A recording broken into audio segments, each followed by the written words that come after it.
What's up, YouTube? This is Too Raw for TV. So,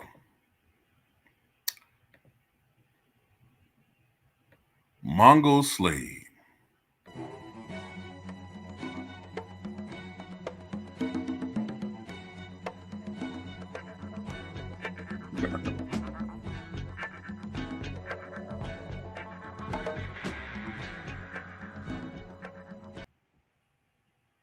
Yeah, old Mongol Slade, according to NBA player Daniel House, is a top 5 all-time player. Yes, top 5 all time. So he recently said on the Your Perspectives podcast that James Harden is a top 5 all-time player, along with Jordan, Kobe, LeBron, and James Harden. And then he put KD in that category. And he said, quote, why James got to be in the top 5? He had 3 niggas guarding him every night. Name another NBA player that had 3 players guarding him night in and night out. I'll wait. All right. Don't get underneath these comments and get to talking because I will get at you and we're going to talk basketball. Name another player who had 3 players come after him, bro. Wilt Chamberlain. But anyway, I don't know about 3 players coming at him every game. You know what I'm saying? But yeah, James Harden did his thing. I'm not going to lie about that, okay? Well, first of all, forget having to explain, with facts why he is not top 5. He's just not top 5. I'm telling you, man, this is more when I'm talking about how the media have distorted the brains of these young people, man. They distorted the minds of these guys. Like, they have no historical perspective. How could you even open up your mouth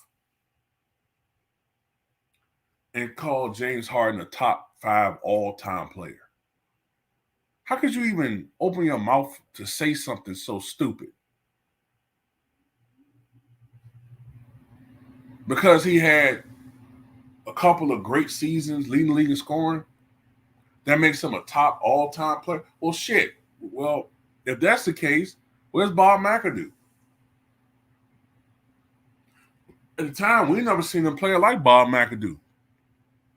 In 1975, a power forward / center that could have range out to 20, 21, 22 feet. Too quick for centers and too big and overpowering for small forwards and some power forwards. A mismatch nightmare. A scoring machine. A guy that won league MVP, I think 2 or 3 years after he turned pro. If it weren't for injuries, he'd probably been a top 30 all-time player.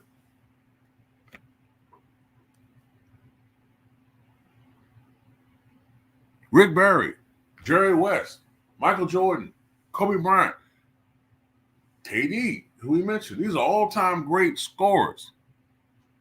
But what separates Jordan and Kobe from the rest is that, of the guys I just mentioned, is that they did it on a high end on both ends of the floor. Okay? James Harden, horrible defender for the most part. Sometimes he puts effort up and he does marginally adequately well. And I would say he played better defenses last season, but for the most part, he is not noted as a great defender. I don't care about steals. Magic Johnson led the league in steals twice, and nobody sees him as a great lockdown defender. Okay? Postseason. See, James Harden fans don't want to have that conversation.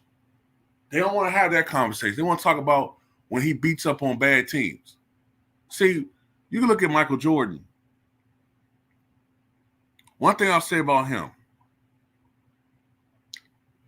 if anything, Michael Jordan didn't usually pad his numbers on against bad teams.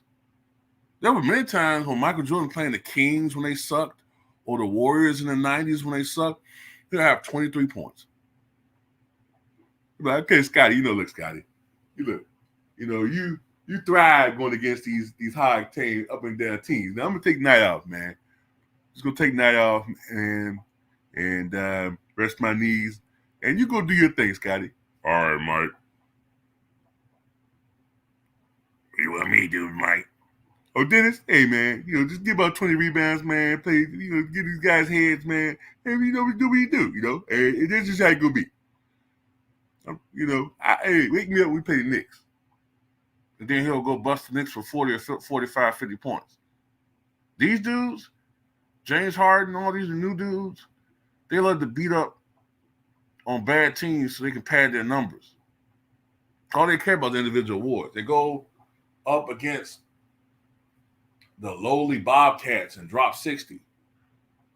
The Hawks when they sucked and dropped 50. The Pelicans after Anthony Davis left and beat up on them. But against the great teams, were all these 60-point triple-doubles?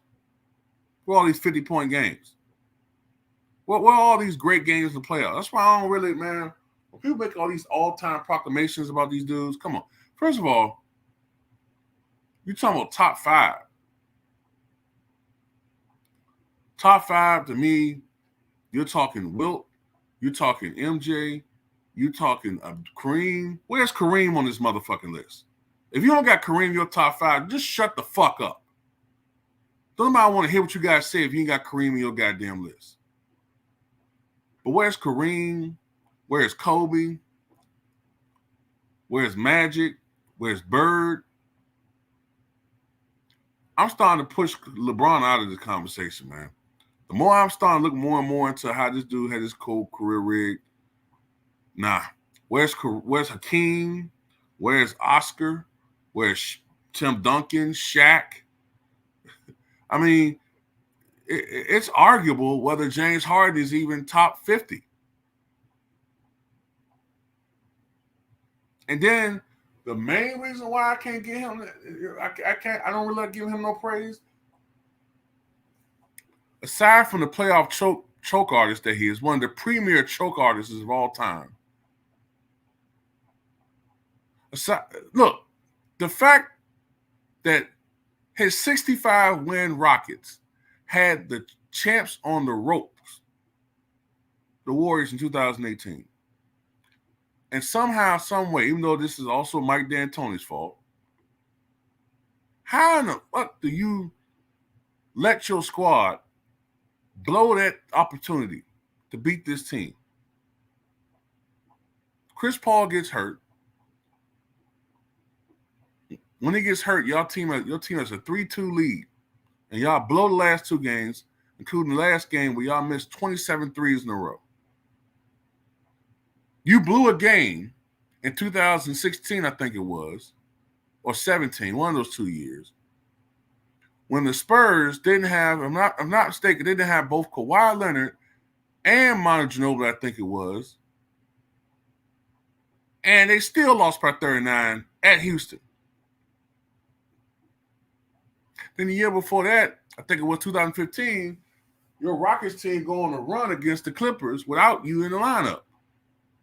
I'm sorry, bro. He's a premier choke artist of historic proportions.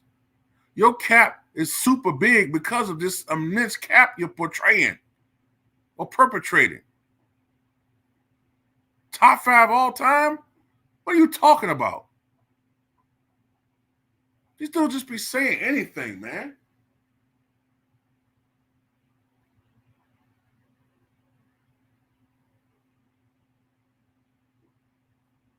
Cried and whined when Russell Westbrook got the MVP award and he didn't.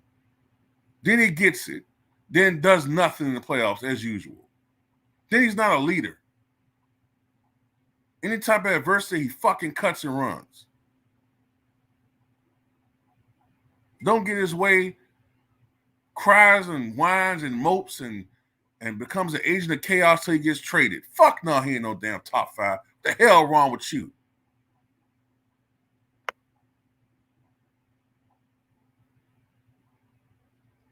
There's no way in here. There's nothing about his career that even merits a top 30 discussion. Top 25, man. These guys are unbelievable. The dismantling and rewriting a history attempt is continuing. Top 5.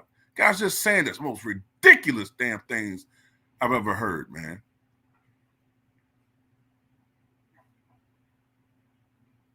But this is what should and will be expected in this particular era, you see. Because you got a bunch of knuckleheads, dreadheads, and cokeheads, and potheads just bebopping and flip-flopping every goddamn way. And they don't know what they're talking about out their noggins, you see. But this is Mongol Slade, you dig? Grooving and cruising and bobbing and foobing and rubbing the eyes with the pudding pop and got the pills and go do what they got to do with the seedies and the sweeties and the beauties and the goodies. Yeah, what? Oh, that's not Mongol Slade theme to Raw. Kick it. You know, kick it with the raw as I stroll with my socks up and the gun in my crotch, yeah.